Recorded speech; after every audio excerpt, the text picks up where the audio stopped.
What's up, everybody? Welcome to Unfiltered.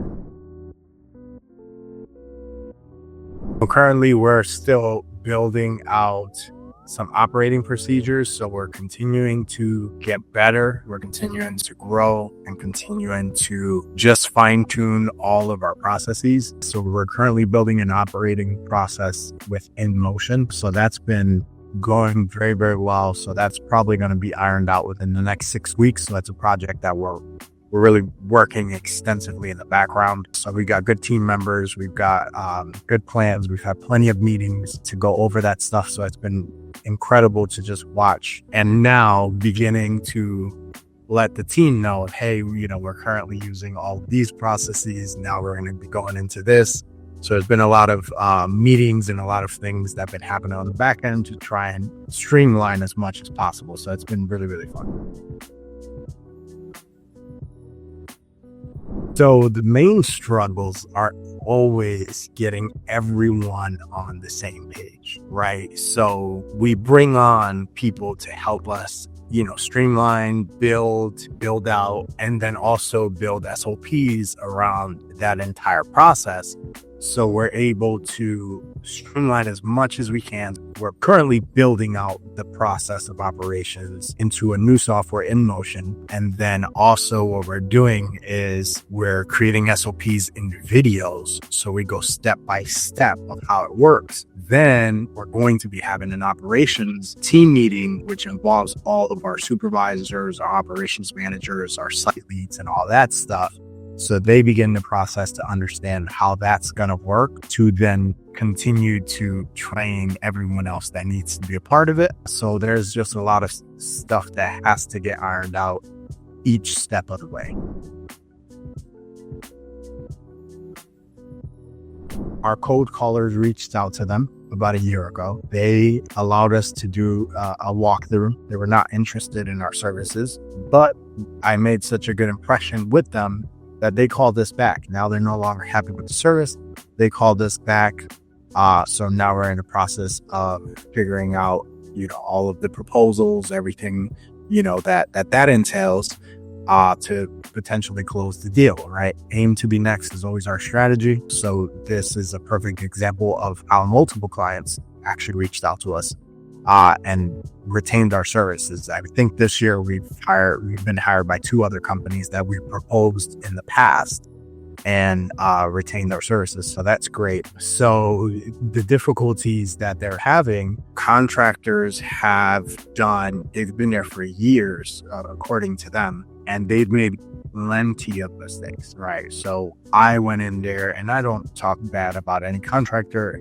We're certainly not the best of making sure that our cleaners respect our clients, respect our equipment, respect a lot of the stuff that we purchase for our clients, right? So there's definitely some stuff that is just out of our control, but we try to control as much as we can, right? So some of the issues they were having was the mops, right? They were using mops for restrooms, for walkways in a grocery store, right? So they had the processes in place, right? This color goes for here, this color's for bathrooms, this color's for hallways, but the cleaners were clearly not following their processes. So it's not that the company is not doing their part, but they're not doing their part in the sense of following through and making sure that the cleaners are not doing that. And some of those mops, there was no spare mops, and those mops were probably at least a year old. And as you know, you get about 100 mops or 3 months of use for that mop head.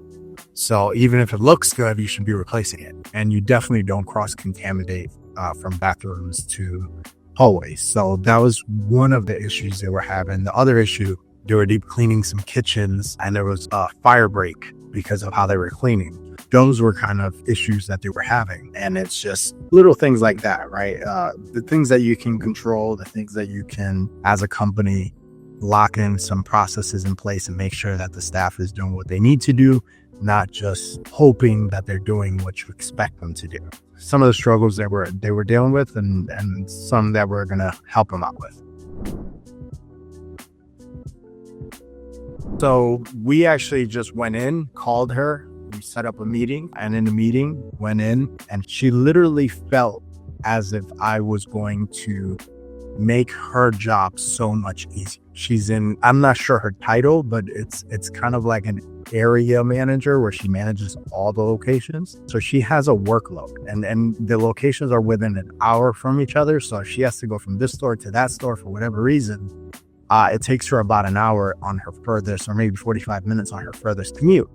So specifically for her, I can just imagine her having to leave one store to go to another store when it comes to cleaning. I think a lot of us can understand that if I have to go there for something that's work related to what she's doing, then she has no problem. But if it's something that has to do with cleaning, then it becomes a task for her to go 45 minutes, check what that problem was, come back for 45 minutes, and then address that problem with the contractor in this case. So little things like that can derail your entire day if you're spending almost 2 hours on solving a cleaning problem. And this is just me speculating, but I can assure you that when she came and hugged me, it was almost as if, how much time am I wasting trying to make sure that this contractor is doing their job, when it is their job that we're paying them for to make sure that it's being done. So that's kind of the vibe that I got off of that. And that's pretty much a lot of what we do when we get called in to clients. They feel that, right? And I can sense it.